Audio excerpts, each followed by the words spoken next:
Bismillahirrahmanirrahim. Assalamualaikum warahmatullahi wabarakatuh. Kembali lagi bersama saya, Rifa Dwi Fantatunida. Nah, di sini saya akan melakukan praktikum mengenai motor AC.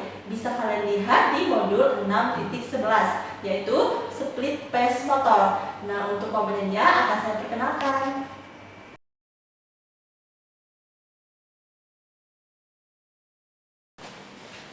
Nah, untuk komponen-komponennya yang pertama itu ada AC atau DC power supply.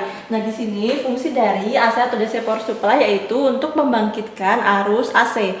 Yang kedua itu ada AC volt atau ammeter. Nah, di sini kita menggunakan AC ammeter. Nah, di sini fungsi dari AC ammeter yaitu untuk mengukur besarnya arus dari si sumber.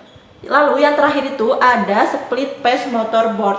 Nah, ini di belakangnya itu ada AC atau DC machine field frame, di mana di belakangnya itu kita merangkai sebuah motornya itu menggunakan dua tipe belitan. Yang pertama itu ada belitan valve winding yang AMD itu ada 300 belitan. Nah, yang kedua itu ada AMF itu ada 1700 belitan. Nanti kita bisa lihat ketika kita akan mengubah polaritasnya seperti apa bentuk di dalamnya. Nah, ini sebagai motornya. Kita bisa langsung ke praktikumnya.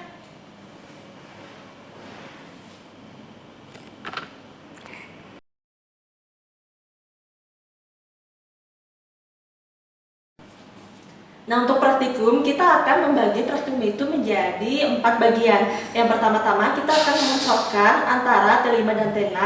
Terus yang kedua kita akan menghubungkan si T5 ini dengan kapasitor 1 yang senilai 2,5 mikrofarad ada di bawah.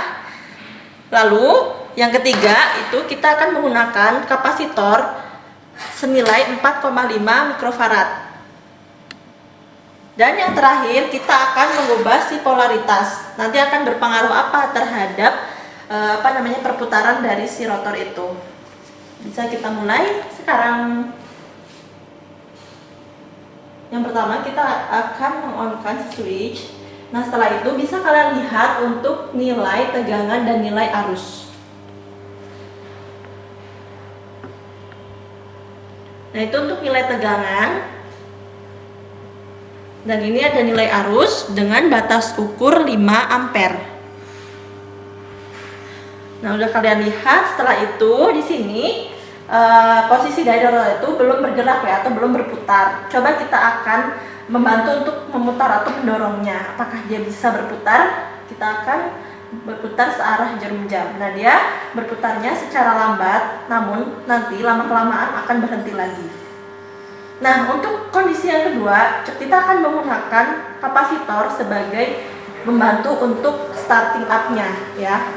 Nah, ini bisa berputar lagi ya. Kita ganti dulu ini ke kapasitor pertama ya. Coba apa yang akan terjadi? Kita bisa melihatnya dengan kita meng-on-kan si switch. Bisa kalian lihat untuk nilai tegangan dan nilai arus.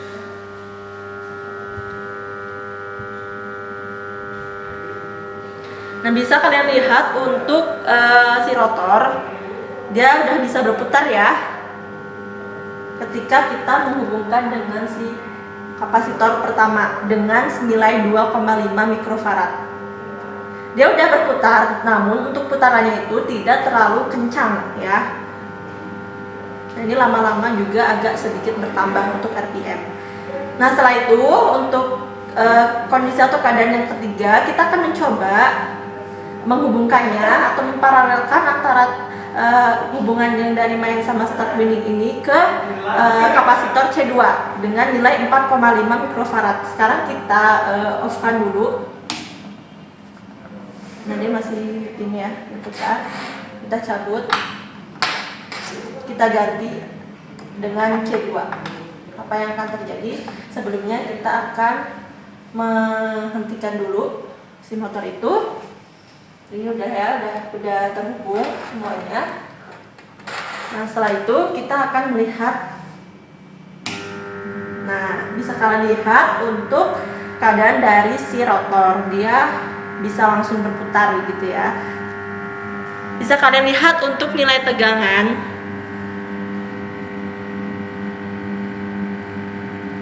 Dan nilai dari arus.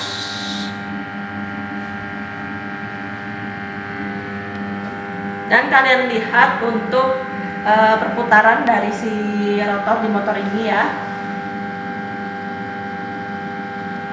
Dia agak cukup cepat dibandingkan yang sebelumnya yang menggunakan 2,5. Nah, bisa kalian simpulkan sendiri untuk keadaan seperti ini. Dari keadaan 1, 2, dan 3 bisa kalian dapatkan kesimpulannya. Nah, setelah itu kita akan mencoba untuk mengubah polaritas dari ini ya. Mind wedding akan seperti apa? Kita akan matikan dulu. Nah, ini praktikum yang terakhir untuk wiringannya bisa kalian lihat di modul 214 ya. Nah, setelah itu untuk split phase motor sekarang saya lepas dari AC atau DC machine field frame karena si split phase motor ini hanya bisa mengakomodir si motor itu ke satu arah saja atau secara clockwise. Nah, jadi kita menginginkan untuk arah selanjutnya yaitu counter clockwise.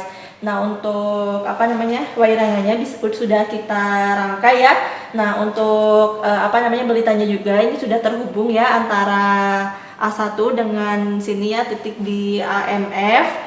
Lalu nanti kita akan menggunakan dua buah kapasitor yaitu C1 dan C2 sebesar 2,5 mikrofarad untuk C1 dan C2 itu sebesar 4,5 mikrofarad. Nanti perubahan apa yang akan terjadi pada motornya bisa kita lihat seperti berikut. Yang pertama kita akan menghubungkan C1 dengan A2 ya.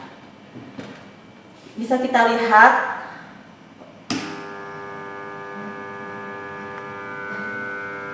nah, ini bisa kalian lihat untuk nilai tegangan.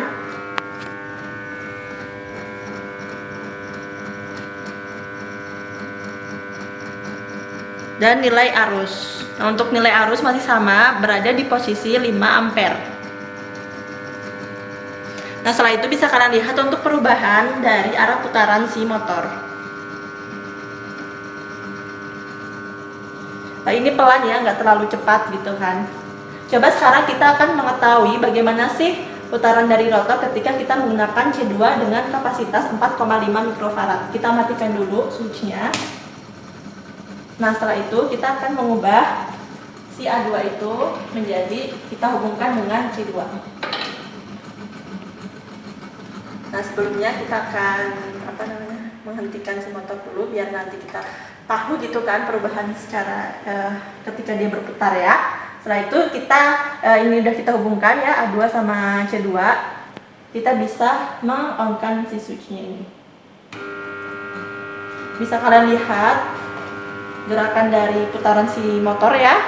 Nah, setelah itu bisa kalian lihat untuk nilai tegangan dan nilai arus.